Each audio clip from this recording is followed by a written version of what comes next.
ओम शांति। आज बाबा क्या कहा हमारे लिए। आज 8 जुलाई 2021 के साकार रूप से चले हुए महावाक्य सुनते हैं। बाबा कहते, मीठे बच्चे, सारी दुनिया में तुम्हारी जैसा खुश नसीब कोई नहीं। तुम हो राज ऋषि।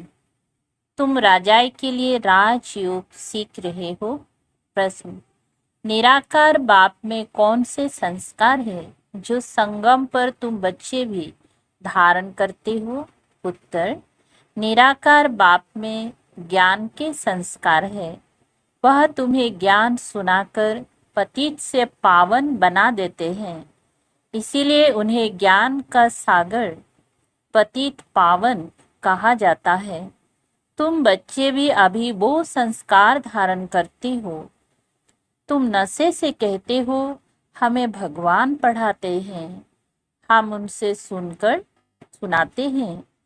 गीत बजा है, आखिर वो दिन आया आज जिस दिन का इंतजार था। ओम शांति। मीठे मीठे रूहानी बच्चों ने यह गीत सुना। ये महिमा किसकी है? एक बाप की। शिवाय नमः। ऊंचते ऊंच भगवान है ना। बच्चे जानते हैं वो हमारा बाप है। ऐसे नहीं कि हम सभी बाप है। गाया भी जाता है, सारी दुनिया ब्रदरहुड है। सन्यासी अथवा विद्वानों के कहने अनुसार ईश्वर सर्वव्यापी कहने से जैसे कि फादरहुड हो जाता है। ब्रदर होने से बाप तो सिद्ध होता है जिससे वर्षा मिलना है। फादरहुड है तो फिर वर्षे की बात ही नहीं है। बच्चे जानते हैं हम सभी आत्माओं का बाप एक है। उनको कहा जाता है पर गॉड फादर। वर्ल्ड में कौन है? सभी ब्रदर्स है, आत्माएं हैं। सबका गॉड फादर एक ही है। उस बाप की सभी प्रार्थना करते हैं। एक की ही बंदगी व पूजा होनी चाहिए। वे है सतु प्रधान पूजा। ये भी समझाया है ज्ञान, भक्ति और वैराग्य। बाप ज्ञान देते हैं सदगति के लिए। सदगति कहा जाता है जीवन मुक्ति धाम को। यह आत्मा को बुद्धि में धारण करना है। हमारा घर शांति धाम है। उसको मुक्ति धाम, निर्वाण धाम भी कहा जाता है। सबसे अच्छा नाम है शांति धाम। यहाँ तो आर्गन्स होने के कारण आत्मा टक्की में रहती है। बोलना पड़ता है। सूक्ष्म वतन में है मूवी, इशारे में बात होती है, आवाज नहीं होती। तीनों लोगों को भी तुम जान गए हो। मूल वतन, सूक्ष्म वतन, स्थूल वतन। बुद्धि में यह अच्छी रीति बैठा है। मनुष्य सृष्टि के लिए ही गाया जाता है। क्या है? सृष्टि चक्र लगाती है। उसको कहा जाता है वर्ल्ड की हिस्ट्री ज्योग्राफी। मनुष्य ही तो उसको जानेंगी ना। वर्ल्ड की हिस्ट्री ज्योग्राफी सुनाते हैं। ऊंचते ऊंच बाप है। वर्ल्ड की हिस्ट्री ज्योग्राफी कैसे रिपीट होती है वही जानते हैं। इस चक्र को जानने से ही तुम चक्रवर्ती राजा बनते हो। गाते भी है देवताएं संपूर्ण निर्विकारी हैं। लक्ष्मी नारायण की चित्र है ना, वह संपूर्ण निर्विकारी और अपने को कहते हैं संपूर्ण विकारी। सतयुग में है संपूर्ण निर्विकारी अथवा संपूर्ण पावन। कलयुग में है संपूर्ण विकारी, संपूर्ण पतित। भारत की ही बात है। ये बाप ही आकर बुद्धि में बिठाते हैं और कोई नहीं जानते हैं। उन्होंने तो सतयुग को लंबा समय दे दिया है। समझते हैं लाखों बरस पहले सतयुग था, तो किसी की बुद्धि में यह बात आती ही नहीं है। अब बच्चे जानते हैं हम अभी संपूर्ण विकारी से संपूर्ण निर्विकारी बन रहे हैं। संपूर्ण पतित से संपूर्ण पावन बनना है। बाप समझाते हैं, आत्मा में ही खाद पड़ी हुई है। गोल्डन एज से अब आयरन एज बन गए हैं। यह आत्मा की भेंट की जाती है। ये अच्छी रीति समझना है। तुम बच्चे बहुत खुश नसीब हो। तुम्हारे जैसा खुश नसीब कोई और नहीं। अभी तुम राजयुग में बैठे हो। तुम राज ऋषि हो। राजाई के लिए कभी कोई पढ़ाई होती है क्या? बैरिस्टर बनाएंगी, परंतु विश्व का महाराजा कौन बनाएगा? बाप के सिवाय कोई बना ना सके। यहाँ महाराजा तो कोई है नहीं। सतयुग के लिए तो जरूर चाहिए, किसी को जरूर आना पड़े। बाप कहते हैं, मैं आता हूँ तब जब भक्ति पूरी होनी होती है। अब भक्ति पूरी हुई और कोई बात इसमें उठा ही नहीं सकते। हमको बाप बैठ पढ़ाते हैं, यह नशा होना चाहिए। हम आत्माओं को निराकार बाप परम पिता परमात्मा शिव पढ़ाते हैं। शिव को तो कोई जानते ही नहीं। अब तुम बच्चे जानते हो। बाबा फिर से स्वर्ग की राजाई स्थापन कर रहे हैं। हम उनको महाराजा श्री नारायण और महारानी श्री लक्ष्मी कहते हैं। भक्ति मार्ग में सत्यनारायण की कथा सुनाते हैं, अमर कथा और तीजरी की कथा। बाप तीसरा नेत्र भी देते हैं। नर से नारायण बनने की कथा सुनाई जाती है। वही बातें जो पास्ट हो जाती हैं वह फिर भक्ति मार्ग में काम आती हैं। अभी तुम बच्चे समझते हो, बाबा हमको स्वर्ग का मालिक बनाते हैं। हम हकदार हैं। भगवान तो स्वर्ग का रचयिता है ना। हम भगवान की संतान हैं, तो हम स्वर्ग में क्यों नहीं हैं? कलयुग में क्यों पड़े हैं? परम पिता परमात्मा तो नई दुनिया रचते हैं। पुरानी दुनिया थोड़े ही भगवान रचते हैं। पहले नई दुनिया बनाते हैं, उसके बाद फिर पुरानी को तोड़ेंगे। तुम जानते हो, हम सतयुग के लिए राज्य ले रहे हैं। सतयुग में कौन होंगी? इन लक्ष्मी नारायण की डिनास्टी होंगी। और भी तो राजाई होंगी ना, जिसकी निशानी है विजय माला। बच्चे जानते हैं, अभी हम विजय माला में पिरोने के लिए पुरुषार्थ कर रहे हैं। दुनिया में माला का अर्थ कोई नहीं जानते कि ये क्यों पूजी जाती है। ऊपर में फूल कौन है? माला को फेरते फेरते फिर फूल को नमस्ते करते हैं, फिर माला फेरेंगे। माला बेड सिमरते हैं कि कहाँ बाहर ख्यालत ना जाए। अंदर राम राम की धुन लगाते हैं, जैसे बाजा बाजता है। बहुत प्रैक्टिस करते हैं। ये सब है भक्ति मार्ग की बातें। हाँ, बहुत भक्ति करने वाले सिर्फ कोई विक्रम नहीं करेंगे। बहुत भक्ति करने वालों के लिए समझेंगी, ये तो सत्यवादी होगा। मंदिर में माला रखी होगी, माला फेरते मुख से राम राम कहते रहेंगे। बहुत लोग समझते हैं भक्ति में पाप नहीं होता। कहते हैं नौंधा भक्ति से मनुष्य मुक्त हो जाते हैं, परंतु होता कुछ भी नहीं। ये एक नाटक है। उसमें सतु प्रधान, सतो रजो तमो में सबको आना ही है। वापिस एक कभी नहीं जाना है। जैसे ऊपर में जगह खाली हो जाती है, वैसे यहाँ भी बहुत जगह खाली हो जाएंगी। दिल्ली के आसपास मीठी नदियों पर राजधानी होती है, समुद्र की तरफ नहीं होती। ये बॉम्बे आदि होंगी नहीं। वे तो पहले मच्छी मयानी थी, मछली फंसाने वाले वहाँ रहते थे। अभी तो समुद्र को कितना सुखाया है, फिर भी मच्छी मयानी होंगी। सतयुग में तो बॉम्बे होती ही नहीं, वहाँ कोई पहाड़ियाँ आदि भी नहीं होती हैं। कहाँ जाने की दरकार ही नहीं होती। यहाँ मनुष्य थकते हैं तो जाते हैं रेस लेने। सतयुग में थकने की कोई प्रकार की तकलीफ नहीं होती। तुम स्वर्गवासी बन जाते हो, रिंचक भी तकलीफ नहीं होती। तो अब बच्चों को बाप की श्रीमत पर चलना है। बाप कहते हैं, मीठे लाडले बच्चों, शरीर निर्वाह अर्थ धंधा आदि तो करना है।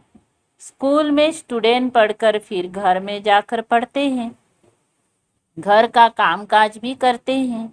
यह भी ऐसे ही है। इस पढ़ाई में तो तुमको कोई तकलीफ नहीं है।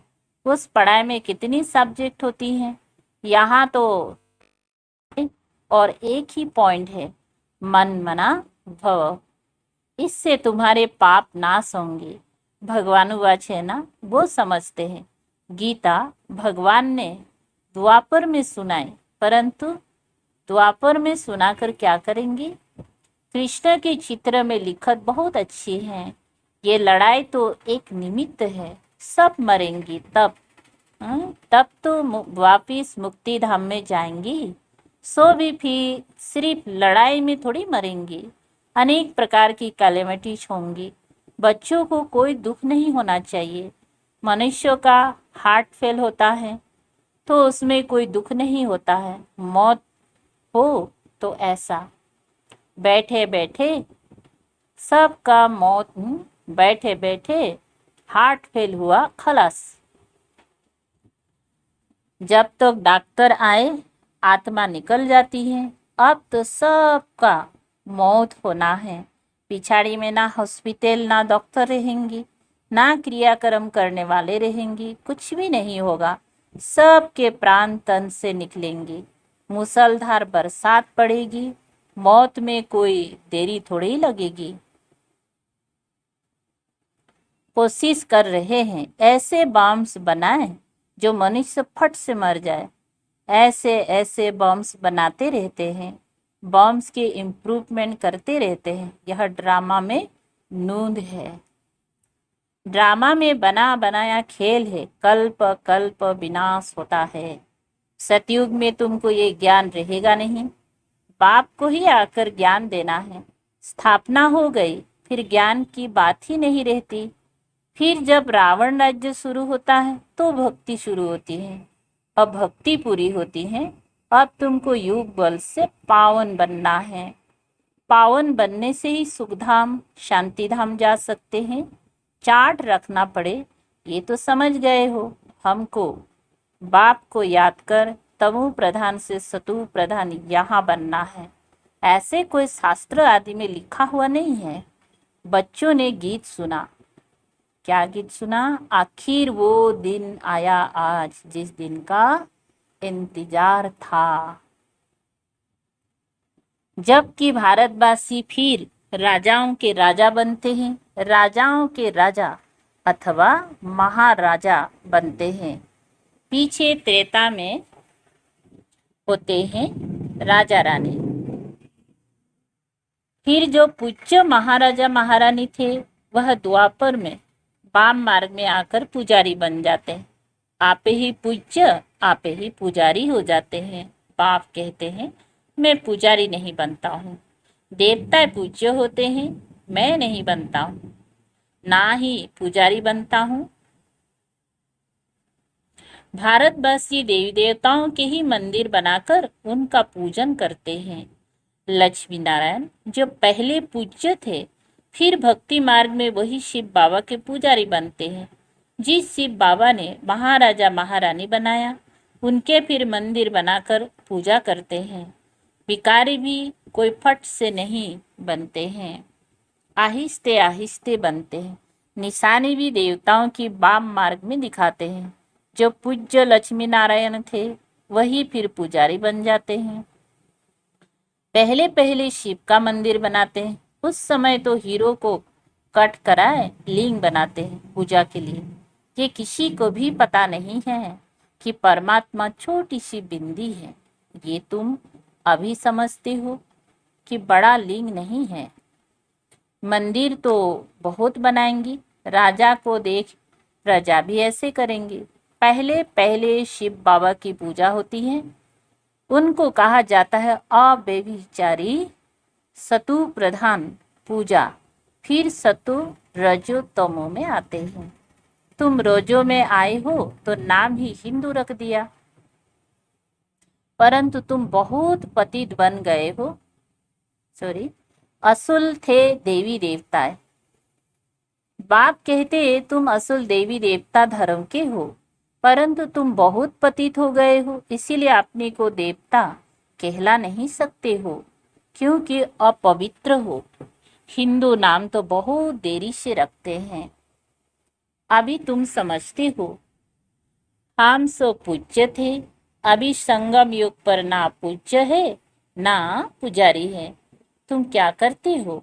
श्रीमत पर पूज्य बन रहे हो, औरों को भी बना रहे हो। तुम हो ब्राह्मण, तुम्हारी आत्मा पवित्र हो जाती है। तुम हो ब्राह्मण, तुम्हारी आत्मा पवित्र होती जाती है। पूरा पवित्र होंगे तो ये पुराना चोला छोड़ना पड़ेगा। बाप कहते बिल्कुल सहज है, बूढ़ी माताओं को धारणा नहीं होती है। बाप कहते ये तो समझते हो कि हम आत्मा हैं, आत्मा में ही अच्छे व बुरे संस्कार होते हैं। आत्मा ने जो कर्म किया वो दूसरे जन्म में भोगना होता है। बाप भी आत्माओं से बात करते हैं।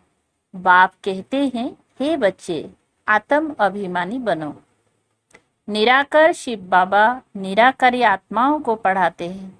निराकार बाबा में ज्ञान के संस्कार है, शरीर तो उनको है नहीं, तो वो ज्ञान का सागर पतित पावन है, उनमें सब गुण है। बाप कहते हैं, मैं आकर तुम बच्चों को पावन बनाता हूँ।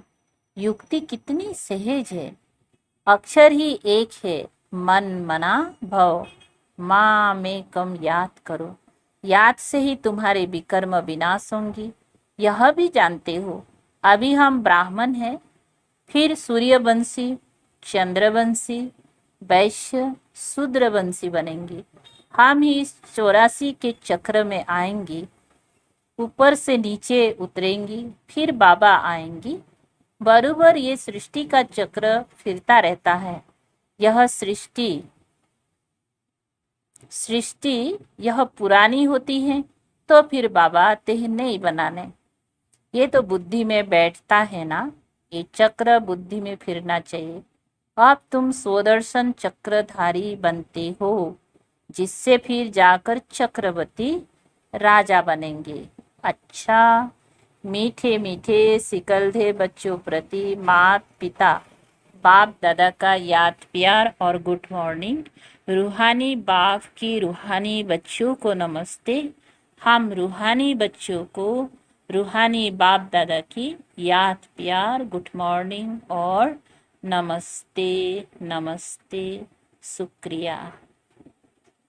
सार है धारणा के लिए 1 नंबर, श्रीमत पर पूज्य बनना है। आत्मा में जो बुरे संस्कार आ गए हैं उसे ज्ञान युग से समाप्त करना है, संपूर्ण निर्विकारी बनना है। 2, शरीर निर्वाह अर्थ कर्म करते भी पढ़ाई पढ़नी और पढ़ानी है। योग बल से पावन बन राजाए पद लेना है। आज का मीठा वरदान है, गम की दुनिया सामने होते हुए भी बेगमपुर की बादशाही का अनुभव करने वाले अष्ट शक्ति स्वरूप भव। विस्तार, गम और बेगम की अभी ही नॉलेज है।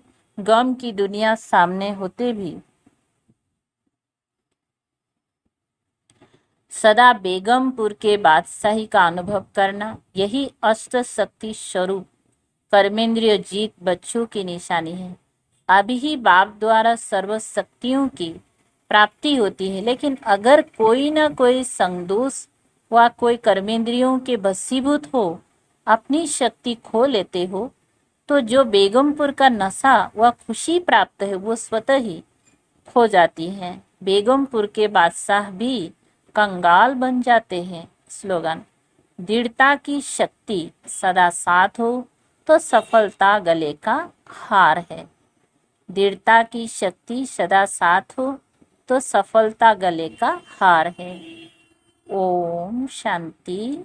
थैंक यू बाबा, शुक्रिया बाबा।